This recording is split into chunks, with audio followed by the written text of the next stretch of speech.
Hello guys and welcome to my channel. In this session, I want to talk about architecture definition process. If you want to find out more about this process, then don't miss this training session. And as always, have a good one. As stated in ISO IEC IEEE 15288, the purpose of the architecture definition process is to generate system architecture alternatives to select one or more alternatives that frame stakeholder concerns and meet system requirements, and to express this in a set of consistent views. System architecture and design activities enable the creation of a global solution based on principles, concepts, and properties logically related and consistent with each other.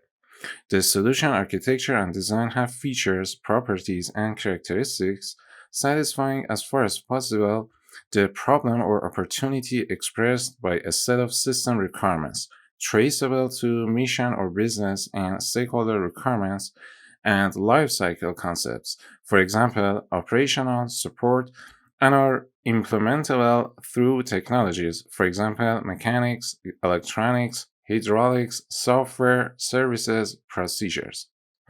Architecture and design activities are described as two separate processes to show that they are based on different and complementary notions. System architecture is more abstract, conceptualization oriented, global, focused to achieve the mission and outcome of the system, and focused on high level structure in system and system elements. It addresses the architectural principles, concepts, properties, and characteristics of the SOI. System design is more technology oriented through physical, structural, environmental, and operational properties, forcing decisions for implementation by focusing on compatibility with technologies and other design elements, and feasibility of construction and integration. The architecture definition process aggregates and deals with incremental insights obtained about the specified requirements and emergent properties and behaviors of the system and system elements while managing suitability, viability, and affordability.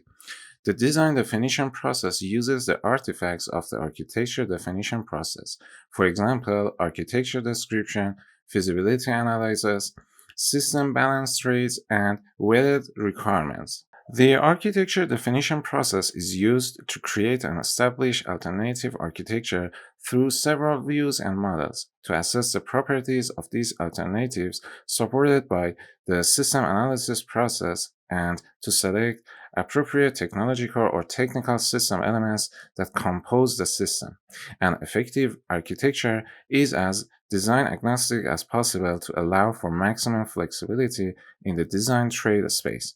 An effective architecture also highlights and supports trade offs for the design definition process and possibly other processes such as portfolio management, project planning, system requirements definition, verification, etc. This process is iterative and requires the participation of systems engineers or architects supported by relevant designers and specialists in the system domain. Also, iteration between this process and others is expected as more information is available and analysis is performed. This process also continues to be recursively applied to define the requirements for each system element. Below figure is the IPO diagram for the architecture definition process. Inputs and outputs for the architecture definition process are listed in figure below. The architecture definition process includes the following activities. Prepare for architecture definition. Identify and analyze relevant market, industry, stakeholder, organizational, business, operations, mission, legal, and other information that will help to understand the perspectives that will guide the development of the architecture views and models. This information is intended to help build an understanding of the environment for which the solution is needed in order to establish better insight into the stakeholder concerns. In particular, analyze the system requirements and tag non-functional requirements, that is, those dealing with operational conditions For example, safety, security, dependability, human factors, simplicity of interfaces, environmental conditions, as well as life cycle constraints. For example, maintenance, disposal, deployment, that will strongly influence the definition of the solution elements. Capture stakeholder concerns related to architecture. Usually, the stakeholder concerns focus on expectations or constraints that span one or more system lifecycle stages. The concerns are often related to critical quality characteristics to the system that relate to those stages. Establish the approach for defining the architecture. This includes an architecture roadmap and strategy, as well as methods, modeling techniques, tools, and the need for any enabling systems, products, or services. The approach should also include the process requirements, for example, measurement approach and methods, evaluation, for example, reviews and criteria, and necessary coordination. Capture the evaluation criteria. Ensure the enabling elements or services will be available. As part of this task, plan for the need and identify the requirements for the enabling items. Develop architecture viewpoints. Based on the identified stakeholder concerns, establish or identify the associated architecture viewpoints, the supporting kinds of models that facilitate the analysis and understanding of the viewpoint, and relevant architecture frameworks to support the development of the models and views. Develop models and views of candidate architectures. Select or develop supporting modeling techniques and tools. In conjunction with the system requirements definition process, determine the system context, that is, how the SI fits into the external environment, and boundary, including the interfaces that reflect the operational scenarios and expected system behaviors. This task includes identification of expected interactions of the system with system or other entities external to the system or control boundary as defined in the negotiated ICDs. Determine which architectural entities, for example, functions, input or output flows, system elements, physical interfaces, architectural characteristics, information or data elements, containers, nodes, links, communication resources, etc., address the highest priority requirements, that is, most important stakeholder concerns, critical quality characteristics, and other critical needs. Allocate concepts, properties, characteristics, behaviors, functions, and or constraints that are significant to architecture decisions of the system to architectural entities. Select, adapt, or develop models of the candidate architectures of the system, such as logical and physical models. It is sometimes neither necessary nor sufficient to use logical and physical models. The models to be used are those that best address key stakeholder concerns. Logical models may include functional, behavioral, or temporal models. Physical models may include structural blocks, mass, layout, and other physical models. Determine need for drive system requirements induced by necessary added architectural entities, for example, functions and interfaces, and by structural dispositions, for example, constraints, operational conditions. Use the system requirements definition process to define and formalize them. Compose views from the models of the candidate architectures. The views are intended to ensure that the stakeholder concerns and critical requirements have been addressed. For each system element that composes the system, develop requirements corresponding to allocation, alignment, and partitioning of architectural entities and system requirements to system elements. To do this, invoke the stakeholder needs and requirements definition process and the system requirements definition process. Analyze the architecture models and views for consistency and resolve any issues identified. Correspondence rules from frameworks can be useful in this analysis. Verify and validate the models by execution or simulation, if modeling techniques and tools permit, and with traceability metrics of OPSCON. Where possible, use design tools to check their feasibility and validity. As needed, implement partial mockups or prototypes or use executable architecture prototypes or simulators. Relate the architecture to design. Determine the system elements that reflect the architectural entities. Since the architecture is intended to be design agnostic, these system elements may be notional until the design evolves. To do this, partition, align, and allocate architectural entities and system requirements to system elements. Establish guiding principles for the system design and evolution. Sometimes a reference architecture is created using these notional system elements as a means to convey architectural intent and to check for design feasibility. Establish allocation matrices between architectural entities using their relationships. Perform interface definition for interfaces that are necessary for the level of detail and understanding of the architecture. The definition includes the internal interfaces between system elements and the external interfaces with other systems. Determine the design characteristics that relate to the system elements and their architectural entities, such as by mapping. Determine need for derived system requirements induced by necessary added architectural entities, for example, functions and interfaces, and by structural dispositions, for example, constraints, operational conditions. Use the system requirements definition process to formalize them. For each system element that composes the parent system, develop requirements corresponding to allocation, alignment, and partitioning of architectural entities and system requirements to system elements. To do this, invoke the stakeholder needs and requirements definition process and the system requirements definition process. Assess architecture candidates. Using the architecture evaluation criteria, assess the candidate architectures by applying the system analysis, measurement, and risk management processes. Select the preferred architecture. This is done by applying the decision management process. Manage the selected architecture. Capture and maintain the rationale for all selections among alternatives and decision for the architecture frameworks, viewpoints, kinds of models, and models of the architecture. Manage the maintenance and evolution of architecture, including the architectural entities, their characteristics, for example, technical, legal, economical, organizational, and operational entities, models, and views. This includes concordance, completeness, and changes due to environment or context changes, technological implementation, and operational experiences. Allocation and traceability matrices are used to analyze impacts onto the architecture.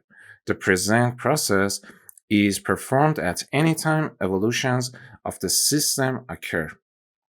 Establish a means for the governance of the architecture. Governance includes the roles, responsibilities, authorities, and other control functions. Coordinate review of the architecture to achieve stakeholder agreement. The stakeholder requirements and system requirements can serve as references. Now, let me introduce a common approach or tip. A function, for example, to move, and its state of executions or operational mode, for example, moving, are similar but two complementary views. Consider a behavioral model of the system that transits from an operational mode to another one. The notion of system is abstract, but it is a practical means to create, design, or redesign products, services, or enterprises. A system is one solution that could address or answer a problem or an opportunity. There may be several solutions to address the same problem or opportunity. The solution may be more or less complex, and the notion of system is useful to engineer complex solutions. A complex solution cannot be apprehended with a single view or model because of the number of characteristics or properties. These last are grouped reflecting typologies of data, and each type of data or characteristics is structured. The set of different types and interrelated structures can be understood as the architecture of the system. The majority of interpretations of system architecture are based on the fairly intangible notion of structure.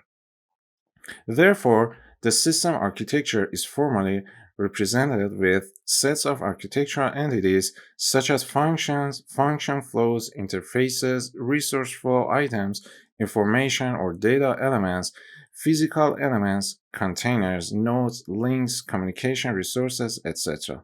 These architectural entities may possess architectural characteristics such as dimensions, environmental resilience, availability, robustness, learnability, execution efficiency, mission effectiveness, etc. The entities are not independent but interrelated by the means of relationships. ISO IEC IEEE 42010 specifies the normative features of architecture frameworks, viewpoints, and views as they pertain to architecture description. Viewpoints and views are sometimes specified in architecture frameworks such as Zachman, DODAF, MODAF, the Open Group Architecture Framework, or TOGAF, etc.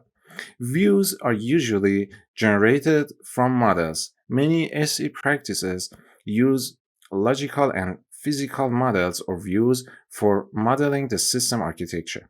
The architecture definition process includes also the possible usage of other viewpoints and views to represent how the system architecture addresses stakeholder concerns. For example, cost models, process models, rule models, ontological models, belief models, project models, capability models, data models, and etc. A viewpoint is intended to address a particular stakeholder concern or set of closely related concerns.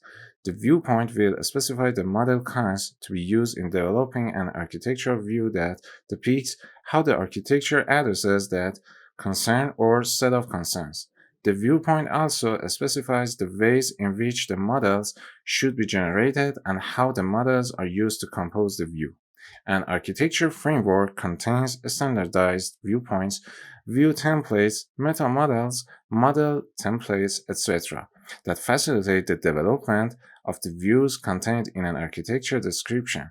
ISO IEC IEEE 42010 and specifies the necessary features of an architecture framework. Emergence is a principle that whole entities exhibit properties which are meaningful only when attributed to the whole, not to its parts.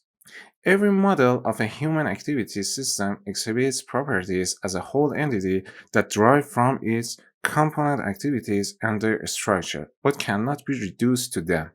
System elements interact between themselves and can create desirable or undesirable phenomena called emergent properties, such as inhibition, interference, resonance, or reinforcement of any property.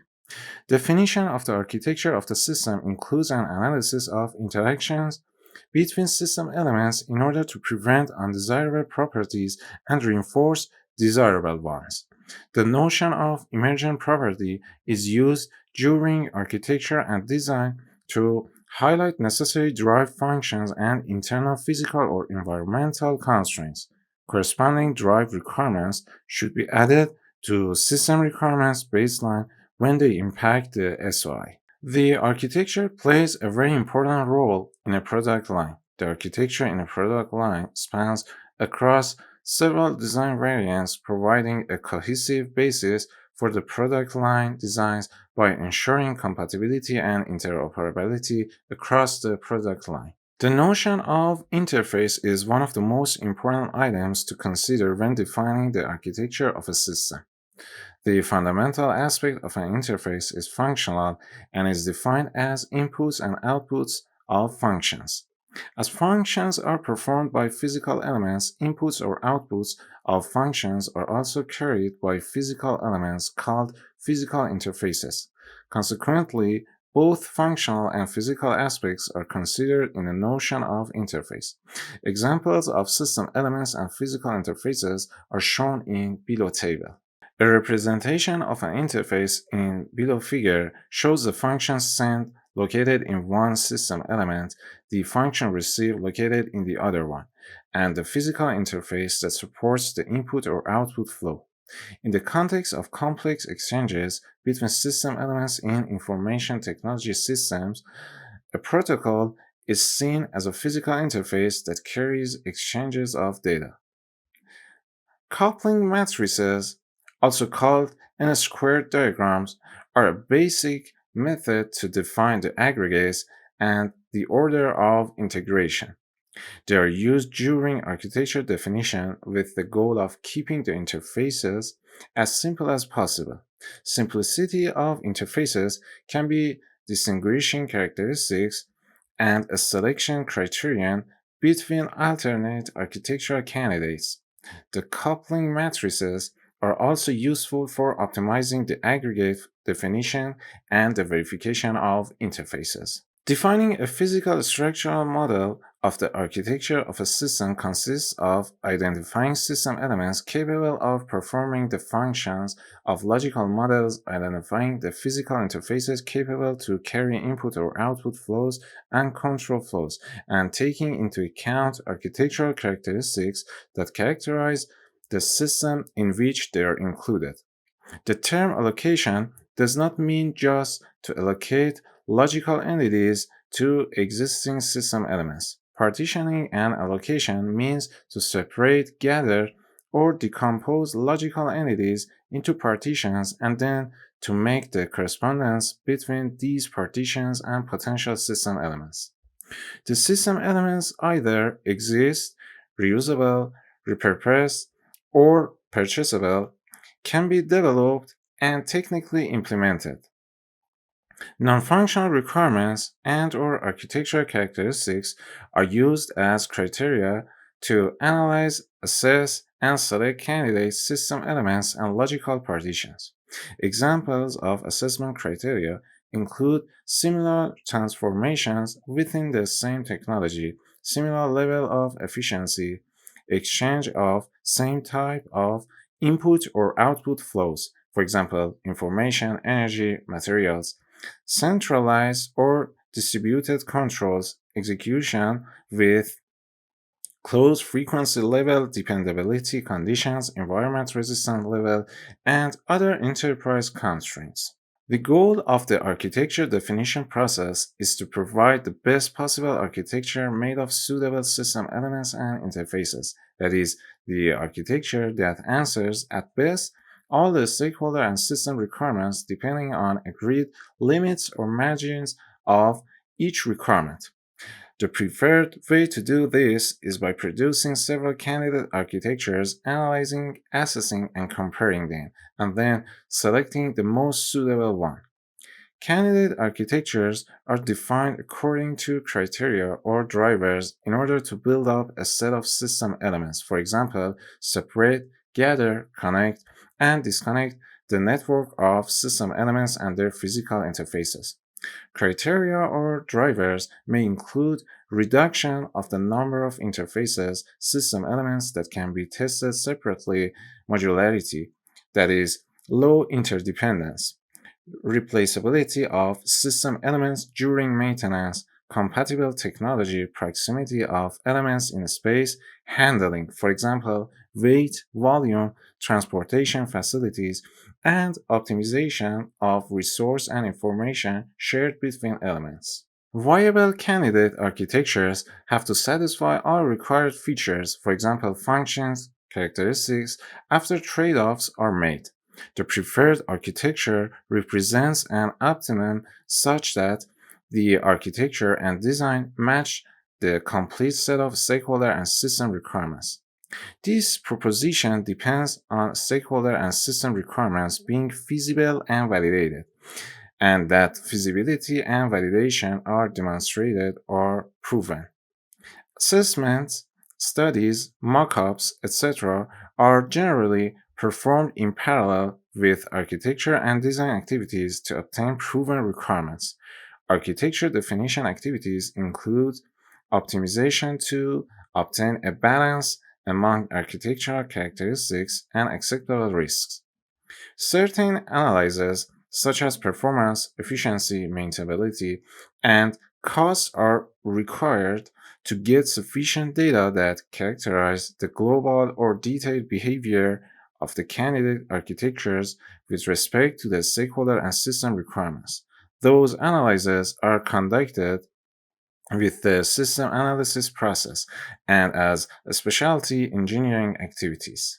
Modeling, simulation, and prototyping used during architecture definition can significantly reduce the risk of failure in the finished system. Systems engineers use modeling techniques and simulation on large complex systems to manage the risk of failure to meet system mission and performance requirements. These are best performed by subject matter experts or SMEs who develop and validate the models, conduct the simulations, and analyze the results.